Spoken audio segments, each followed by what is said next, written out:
So I'm getting a lot of requests about letters, a lot. And the biggest thing about this stuff, it's so kind of simple really. The precept that you have to work to is that the thing that's going to trip you up the most is trying to run before you can walk if you're a beginner. You can't just start doing really techie letters and hope that they're going to be world beating. It ain't going to happen like that. I promise you. And I think we all tried to do it, which is why it's fine. You know, it's part of a development. This is what's going to happen. You're going to try to do something which is something that you've seen. You're going to try and emulate it, and it's not going to work. You're not going to pull it off, and it's going to be annoying. I mean, God, you should have lived through the time back in the day when Graph first landed, and we were really floundering, let me tell you, because we couldn't get a hold of pictures, we couldn't get a hold of magazines. The only book that we could get was Subway Art, later Spray Can Art as well, and we were just going crazy trying to bite whatever we could and doing it very badly, honestly. Some people were much better at it than other people, but we were floundering, and I think most of us eventually started to go back to basics on it. We started to sort of look at the basic shape of letters. So let's just talk about the basic shape of letters. So somebody's asked me recently about bars or grids, It makes no difference, really. Makes no difference which you go for. You know, if you start if you think about an A as being made up of a stick there, and a stick through the middle, then, you know, as absurdly simple as that seems, it will give you a grasp of basic letter construction, right? I've talked about grids before. Grids work in a very similar kind of way. It's used the same sort of principle. Basic, really basic. I know this would be far too basic for a lot of people. So, you know, if it's too basic for you, then, you know, by all means, you don't have to watch this one. But this one's really for beginners who are struggling with their with the construction of their letters. Bars or grids, it makes no difference however you understand the word of the letter, but you must understand it. You've got to get it. Otherwise, things are going to go very wrong very quick. And one of the problems I've found when I do these videos sometimes is that I try to illustrate something where it goes wrong, and it's very difficult to do it because your mind starts to just sort of be able to make sense of two-dimensional objects or three-dimensional objects.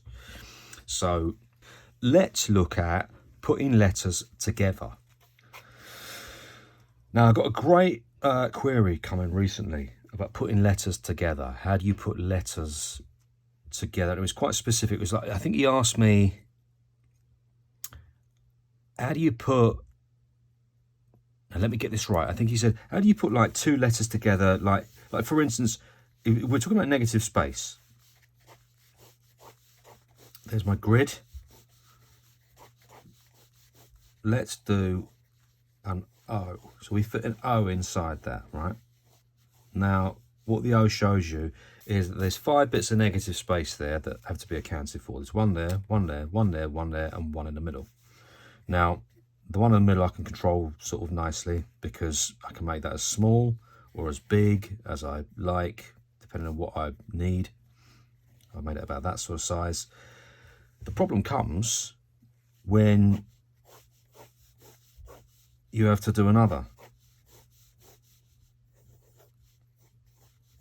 because you then got double the amount of negative space. That's quite a lot of negative space there and there.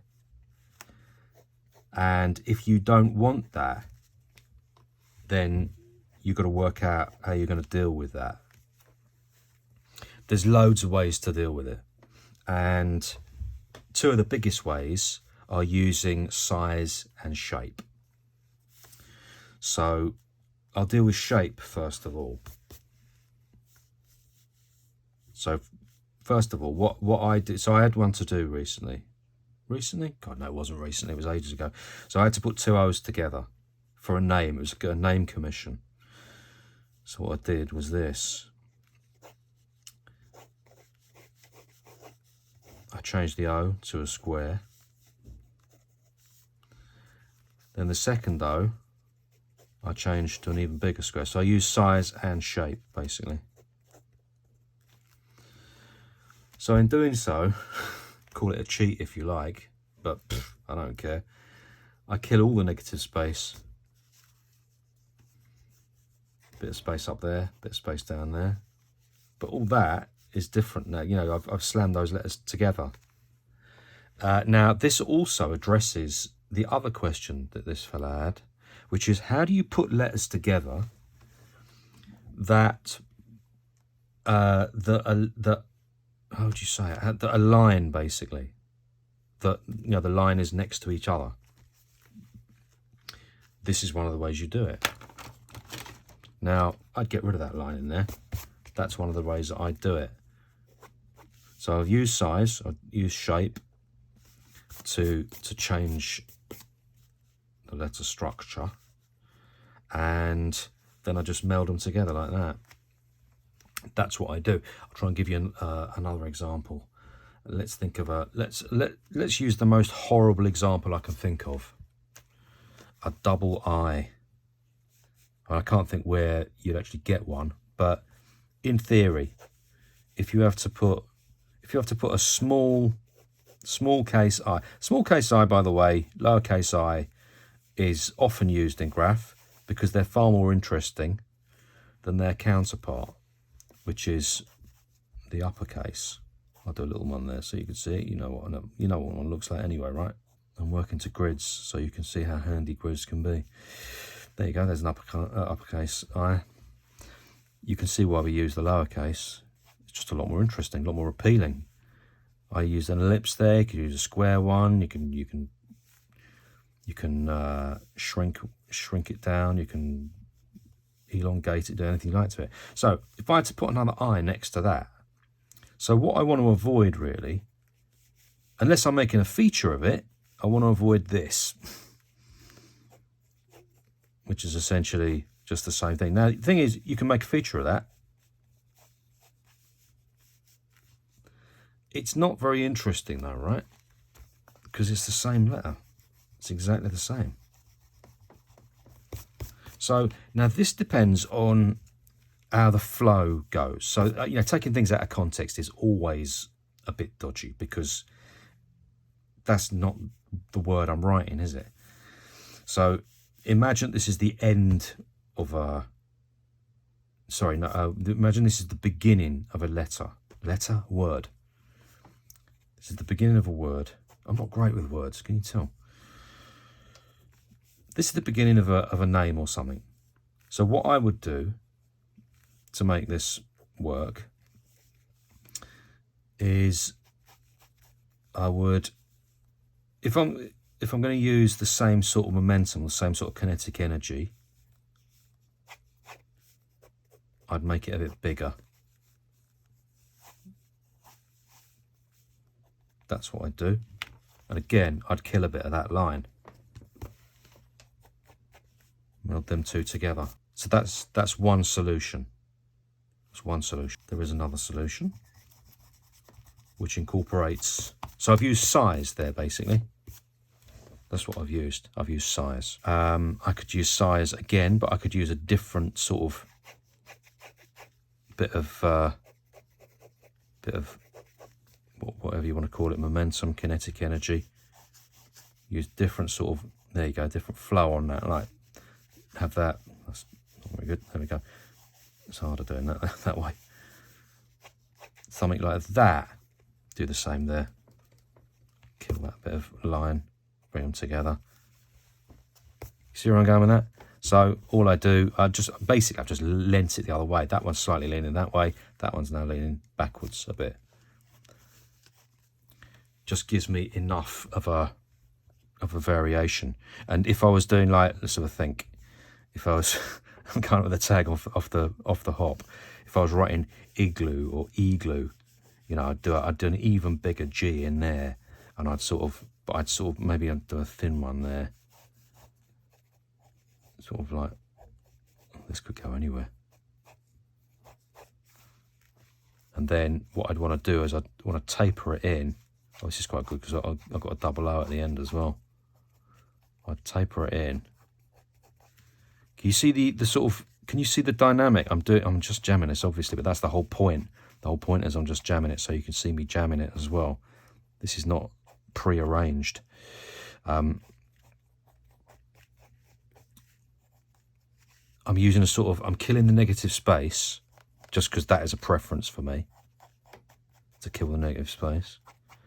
And what I'm doing, it's flaring outwards, then tapering inwards. So what I'll do is I'll stick an O in there and then another O at the end. Igloo. That's just off the top of my head. I mean, this is very rough as well, you could see, but yeah, I could once. But by the way, you know, I know I've talked about this before, but learn to work really fast. Get ahead of your own head, because your head will have all kinds of useless suggestions for you, and all kinds of stuff to say about what you're doing. As with other people, by the way. I mean, you know, you're going to get some hate. That's part of graffiti, by the way. That's just part of it. Don't worry about it. Pay no attention. Stay in your lane. Get on with what you're doing. There you go. I'll kill that line as well. There you go. So now you've got a sort of, you know, flared out kind of thing. And what I've done is I've done what he asked me to do. Basically, I've taken letters that have hard lines that are pushed up against each other, and I've found a way of putting them together. Just to reiterate, size, shape, leaning backwards, leaning forwards, different momentum, different kinetic energy. And then when I've got that, I can start thinking about, where's the energy going on that? Maybe if I stick an arrow just there, it gets a bit of flair on it, get a bit even more movement on it. A little bit of an arrow there, or I can start using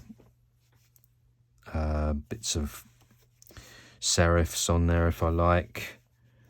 Start putting, you know, like a serif on the O. Well, I mean, that's not a very good one, but basically, when I've got my shape down and all that, I can start working on that. So that's one of the ways that I would do it. Putting letters together in that way, in a way that's an easy flow. So I want to show you something now. I want to show you a bonsai piece. It's a great example of how he does it. And what he does is he uses this sort of stuff. He uses size. He uses a lot of variation in size and shape. And what he also does is he works with negative space. He doesn't try and kill the negative space necessarily. Sometimes he does, but often he doesn't. He'll work with the negative space, and the negative space becomes a feature of the flow of his piece. So rather than one big sort of chunk, which is often like the way that my pieces look, because I like that aesthetic, he will work to create a different aesthetic, which has got a lot more negative space around it, and he'll do backgrounds, and he often does a very beautiful background on his pieces, that kind of stuff. That's an example of a writer out in the wild putting letters together like that. And I know it's boring, but you've got to understand, I know everybody goes over this, everybody in Graph talks about this. You have to understand the fundamentals of putting a letter together and what a letter is made up of, so that you can move on to the next stage. Everybody tries to do it. Everybody tries to run before they can walk. Don't worry about trying to create, I mean, particularly if you're trying to sort of create semi-wild styles or wild styles and everything, you're not going to be able to put them together in a way that makes really great sense until you really fundamentally understand how letters are constructed, how they're built. It's going to be a big old mess. Take it from one who made a big old mess, you know. I hope some of that was helpful. And drop in the comments what you want to see here. Get quite specific if you can, because the more specific the better, because I know people always want to look at letter tutorials and stuff like that. For me, sometimes it's difficult to know exactly what you need to know, because some of it might seem very basic to me, so you need to spell it out. Just spell it out in the comments what you need to see, and I will try to illustrate as best as I can. Anyway, drop in the comments what you need to see, and I'll see if I can do it for you.